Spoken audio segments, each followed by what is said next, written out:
जम्मू कश्मीर इंतजामिया daily wages के लिए आने वाले दिनों के अंदर इसी तरीके से एक पॉलिसी बना सकती है जैसा लद्दाख के अंदर एडमिनिस्ट्रेटिव पार्ट पर एक बड़ा फैसला लिया गया है। और ये फैसला ये है कि तमाम जो डीआरडब्ल्यूज हैं, जो डेली रेटेड वर्कर्स हैं,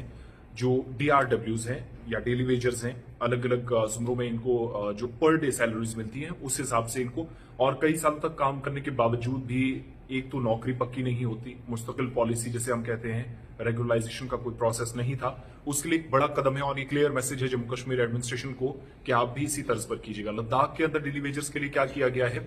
कि डायरेक्शंस दी गई हैं अलग अलग डिपार्टमेंट्स की जो एडमिनिस्ट्रेटिव सेक्रेटरीज हैं, इंतजामी सेक्रेटरीज जिनको कहते हैं,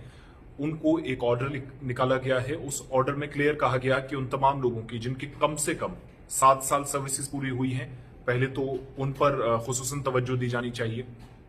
कि उन लोगों को परमानेंट किया जाए तरजीह बुनियादों पर, और डिपार्टमेंट पहले डिटेल्स दे, हायर अथॉरिटी के सामने तफसीलात रखे कि आपके पास कितने लोग काम कर रहे हैं, कितने सालों से काम कर रहे हैं, वो डिटेल्स हमारे सामने लाइए। दूसरी बात यह कि 31 मार्च 1994 से पहले, यानी तकरीबन आप पीछे चले जाएंगे तो 28 साल जिनकी मुद्दत पूरी हो चुकी है, डिपार्टमेंट्स के साथ खदमात अंजाम दे रहे हैं, उनको एडमिनिस्ट्रेटिव सेक्रेटरीज से कहा गया है कि फौरी तौर पर इन तमाम लोगों की डिटेल्स आप हमारे सामने रखिएगा। और जो रेगुलाइजेशन का प्रोसेस, जिसको ऑलरेडी क्लियरेंस दिया जा चुका है, 2015 में एक कमेटी फ्रेम की गई थी, तब जम्मू कश्मीर, अभी जो अलग अलग 2 यूटीज हैं, लद्दाख और जम्मू कश्मीर, एक स्टेट हुआ करती थी, उस वक्त कहा गया उस कमेटी की तरफ से कि किस बुनियाद पर इन लोगों को पक्का किया जाना चाहिए। तो डेली वेजर्स के लिए एक बड़ी अनाउंसमेंट ये लद्दाख के अंदर हुई है, और जराया ये बताते हैं कि जम्मू कश्मीर भी इसी तर्ज पर काम करने वाला है। आने वाले दिनों में लेफ्टिनेंट गवर्नर मनोज सिन्हा जो मुस्तकिली का इनका ऑर्डर है, यानी जिन लोगों को कम से कम 7 साल मुख्तलिफ डिपार्टमेंट्स में हुए हैं, जो हमारे जराये बताते हैं, एक तो वो, दूसरा 31 मार्च 1994 से पहले जो लद्दाख के अंदर काम करने वाले लोग हैं, उसी तर्ज पर जम्मू कश्मीर के अंदर भी किया जा सकता है, क्योंकि जो ऑर्डर है डीआरडब्ल्यू, जो डेली रेटेड वर्कर्स हैं, और वर्क जहां जो चाइल्ड मुलाजमीन हैं, इनके ज़ेर इल्तवा जो मामलात हैं, गुज़श्ता कई बरसों से केसेस पेंडिंग पड़े हुए थे, उनको फौरी तौर पर कार्रवाई की जानी चाहिए। डिपार्टमेंट्स में काम भी कर रहे हैं, लेकिन मामले अभी तक किसी तरीके से हल नहीं हो पाए थे, जिसके बाद इंतजामिया इस पर नाराज भी नजर आई है। जीएडी के तर्जुमान की तरफ से कहा गया कि ये उनके नोटिस में ये बात आई है कि मुख्तलिफ महकमों के पास SRO 64 के तहत, SRO 64 के तहत जो डेली रेटेड वर्कर्स हैं,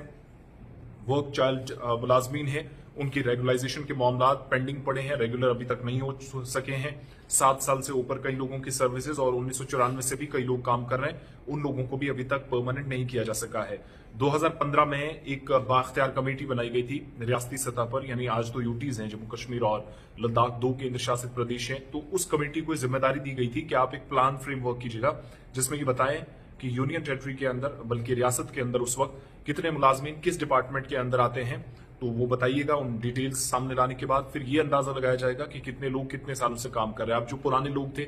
सबसे पहले प्राथमिकता उनको दी जाएगी, प्रायोरिटीज में वो रखे गए। SRO 64 के तहत जो जो लोग काम कर रहे थे, उनके कागजात की जांच और कार्रवाई होगी, जिसके बाद वो रेगुलाइजेशन मजाज अथॉरिटी के सामने, यानी जिसने आखिरी मोहर लगानी है कि कौन सा मुलाजिम पक्का है, कौन अभी 7 साल या 1994 के बाद अब तक खिदमात अंजाम नहीं दे रहा, तो मजाज अथॉरिटी, जो कॉम्पिटेंट अथॉरिटी जिसको आप कहते हैं, उसने अंतिम फैसला लेना है, निर्णय वहां से होगा। मगर जो यहां तक एडमिनिस्ट्रेटिव सेक्रेटरीज की बात है, तो उन्हें डिटेल्स मांगी गई हैं, वो डिटेल्स कंसर्न ऑफिशियल्स के सामने आएंगी, जिसका मतलब ये हुआ कि यूनियन टेरिटरी के तमाम हिस्सों में जितने लोग काम करने वाले लद्दाख के अंदर हैं, उन्हें पक्का किया जाएगा 1994 से अब तक जिनके केसेस पेंडिंग थे। इसी तरीके से जम्मू कश्मीर के अंदर भी बहुत सारे लोगों ने अप्लाई किया है। हालांकि ये दिवाली भी जब लोग अपने से मना रहे थे, बल्कि तो